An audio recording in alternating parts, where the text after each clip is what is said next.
Every day, something dramatic happens in the Caribbean that affects our lives. We'll give you the details. We'll give you the facts on Caribbean Perspective with Eddie Frederick. Here's Eddie Frederick. So glad you can join us. From below normal to above normal, predictions for the Atlantic hurricane season revised. This story takes the lead in today's edition of Caribbean Perspective for Wednesday, 16th August 2023. Details after this important message. The hurricane season is now upon us, so we as Caribbean people need to remember to think safety and be prepared.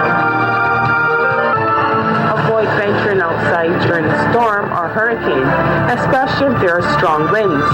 Rooftops and other debris are often blown about and can cause great damage.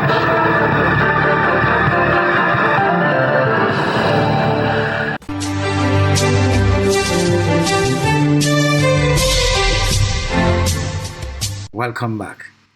Before we delve into the lead story today, allow me to advise of the following on Trinidad and Tobago's local government elections.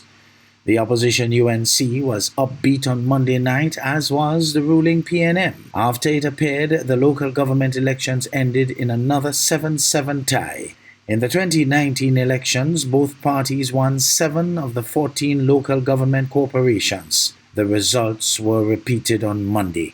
Back to the lead story. The National Oceanic and Atmospheric Administration, NOAA, has updated its annual forecast and now predicts an above-normal 2023 Atlantic hurricane season.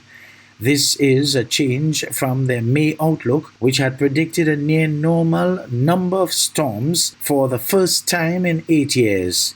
Zane Romulus of the DBS News World reports. Scientists at NOAA's Climate Prediction Center have revised their prediction for the ongoing 2023 Atlantic hurricane season from a near-normal to an above-normal level of activity. The main reason they expect more activity is that ocean water in areas of the Atlantic Ocean where hurricanes form is abnormally warm right now. The Atlantic Basin experienced an active start to the hurricane season, with 5 storms that have reached at least tropical storm strength, including 1 hurricane already. An early storm being formed in June in the Atlantic, which is very unusual. So based on those factors, most of the institutions that do the predictions went for, they change their predictions from near normal to above. So they're expecting that the season will pick up and have a lot more tropical storm formation. NOAA had initially predicted 12 to 17 named storms for the season, but now they are projecting up to 21 storms. The average is 14 named storms, 7 hurricanes, and about 4 major hurricanes. That's the average. So the predictions were close to this, and now they're going for about 18 named storms. I think about 8 or 9 hurricanes and 5 major hurricanes. The St. Lucia Met Services continues to advise citizens to always be prepared for a storm seeing as the island has already experienced one early in the season. Tropical Storm Brett, which affected the island in June, caused major damage to the country's agricultural sector, destroying an estimated 75% of the banana industry. Even though it was a below normal prediction, it only takes one system to affect us. So with the new changes, the expected changes that we're going to have an above normal system, it still remains the same, that it only takes one to affect us. Currently, there is little activity in the Atlantic Basin, but with the peak of the hurricane season approaching next month, more activity is expected. For the DBS News World, I am Zane Romulus. Delta Airlines hires Bahamian pilot and posted on flight from the U.S. to his homeland. More in this ZNS News item. First Officer Ryan Humes has always known he wanted to fly. At least, that's what his mother says. From he was 7 years old, he said to me, "Mommy, one day I want to be a pilot." Now at 30, the young dreamer soars to friendly skies, a long ways from just standing with his feet on the ground, hoping to one day be in the clouds above. Back in those days, they had a lounge where you could sit and watch the planes come in and take off. And so we spent many evenings at the airport waiting for Mommy to balance her books. And I think that's where the passion started. A passion that turned into practice and a journey that at times proved tough. Every step of the way, he would call me and say, "Hey, I passed my first check ride." Or, "Hey, I got the job with Endeavor," because he worked for a regional airline first. But his biggest call yet would come in January, when he landed his dream job as a pilot for the Atlanta-based Delta Airlines. But the moment to remember would come 8 months after that, when the pilot would fly for the first time the most special route, Delta's Flight 1944, calling on home. He just said we did it. A nod to the support of his family, whom he embraced on the ground, surrounded by love, excitement, and a few familiar faces. Ryan was one of our success stories, I'm calling it, because he is flying for one of our legacy carriers who have an incredible footprint in the Bahamas. Romer, pictured just next to Ryan, insists more must be done to prepare the next generation of aviators, and the first officer's mother agrees.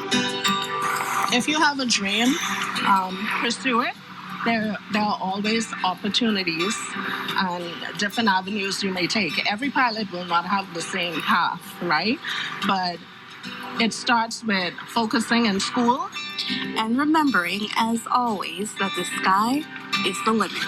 For the Bahamas Tonight, I'm Antoinette Smith. Over in Jamaica, Westmoreland councillors puzzled by fraudulent scheme bearing their names. Details in this TVJ News item. The news now, at least 5 councillors from the Westmoreland Municipal Corporation are now looking to clear their names from what they call a fraudulent scheme. The councillors say they have seen documents which they never signed with their signatures. Police detectives are now involved in the matter.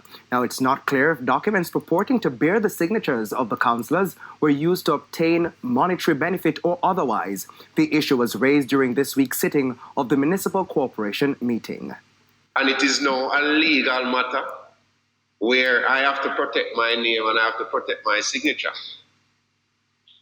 And Chairman, the police have been calling to investigate the matter because we must arrive at the answer as to why that document is in circulation. And it's not only with me, it's with 4 other councillors' signatures who have been placed on that document in a fraudulent manner. What we're going to be doing today is ensure that council does its own fair share of investigations. The police, the fraud squad would have been called in and statements would have been given because it's a serious matter. You cannot run a corporation with the magnitude of the municipality and persons are just going to take your signature from a computer, copy and paste it on any document. That doesn't speak well. So that has to be protected. It has to be prevented because it can go anywhere. And so that is a separate investigation that is ongoing.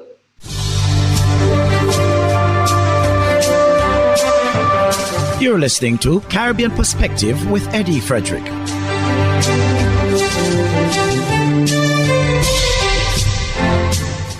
Sexual abuse of minors, a major concern for the police in Jamaica. Nika Lewis of CVM Live has more. On the heels of the recent rape and beating of a teen girl in Cotton Tree, Trelawney, police in the parish are announcing they have seen 100% increase in reported sexual offences since the start of the year. At this juncture last year, we were at 8 incidents of rape recorded. At this point, we are at 16. However, we have been able to successfully clear up these incidents because the perpetrators are usually known to the victims. They are either relatives of the victims or close, trusted friends of the victims. And in most instances, the perpetrators are very young persons. The revelation comes with another appeal from the lawman to parents and guardians to do more to protect their children. With the summer holiday on, we are appealing to parents and guardians to ensure that you leave your child or ward in the custody of persons who you can trust. All right? Ensure that you take the requisite step to ensure that they are not violated by individuals who are sexual deviants. And usually, these individuals display some signs that you can see to point you in the direction that they have this kind of dysfunctional issue.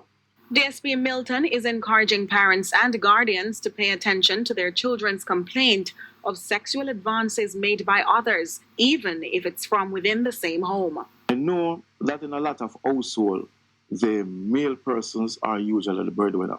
And so a mother may not really willing to, listen to a child who accuse her spouse of, illegal sexual conduct. But it is important that we do this so that we protect the child both mentally and physically from being scarred for life. When we react to these reports early, then we are able to treat with them before they become a problem. And that is where we'd really like to encourage our parents of the parish to go. In the interim, the officer notes continued partnerships to help create awareness around the dangers of sexual crimes, especially to the victims who often are scarred for life. Nika Lewis, CVM Live. During a recent walkabout in the Kindren Region 3, Guyana's head of state made a significant commitment to local residents there, encouraging them to mobilize the youth in their community. He assured them that his administration would facilitate training and certification programs. Furthermore, he pledged to help create sustainable employment opportunities for these young individuals.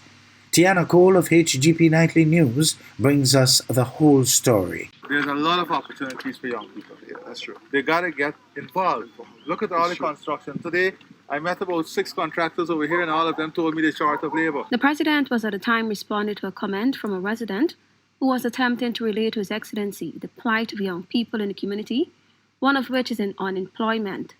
President Ali told the resident that he should organize those persons who are interested in being trained, and his government will do the rest. We will get them trained. We will provide the training for them. Then the young people, for example, who has the qualification to do nursing, get registered in the nursing program.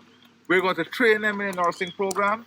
We're going to pay for the training, and then we're going to employ them when we're finished. The president further remarked that his government wants to help people, but they too have to want to help and further have to help themselves in whatever way they can. The president also expressed the view that there are tremendous opportunities available to young people across the country. So the opportunities are there. We have tremendous opportunities there, but we have to make use of the opportunities. President Ali was at the time visiting villages along the west coast of the Marara, inclusive of the Kendrent and Iflot. Tiana Cole reporting for the HGP Nightly News. There will be no inheritance tax in Trinidad and Tobago. In a press conference held on Wednesday last week, Minister of Finance Colm Imbert told journalists that inheritance tax will never be implemented under the current administration. Ayana Carter has more in this TTT News item. Minister of Finance Colm Imbert called the opposition's continued claims of the administration's intention to implement a 25% inheritance tax as fiction. The minister referred to a billboard in Turuba erected by the United National Congress, which talks about the tax. Minister Imbert, reading from the Ernst & Young Worldwide Estate and Inheritance Tax Guide, noted that all major auditing firms publish similar guides. In this document, it will tell you all the countries in the world that have inheritance tax and estate tax, a wealth tax, and so on. It's in 2023 guide. Trinidad and Tobago is not in there. Trinidad and Tobago will never be in there. There will never be an inheritance tax in Trinidad and Tobago under this government. I just don't understand why this thing just keeps recurring like a bad penny. Further, the finance minister also sought to debunk another opposition leader claim on the standing of the Heritage and Stabilization Fund. But that was 1 year ago. Now, 1 year later, I want to repeat. The HSF is $5.6 billion. It is more than it was when we came into office in 2015. It has not lost a penny between last year and this year. It has recovered all of its value. Minister Imbert said the HSF is in good standing and that allegations that the fund has investments in NCB Jamaica, Guardian Holdings, and or any affiliates are false. He said this has been confirmed by the Central Bank of Trinidad and Tobago. And they went on to say something that people should know. That's why these statements by the opposition leader are so mischievous. These entities are not eligible for investment under the Funds Investment Framework. Ayana Carter, TTT News. Hubbard's is once again innovating the way you shop with its new online store, providing 24-hour shopping convenience. You can shop now for appliances, hardware, houseware, building material, and more. Free delivery island-wide. Start shopping now at hubbardshardware.gd. Safe, convenient, reliable.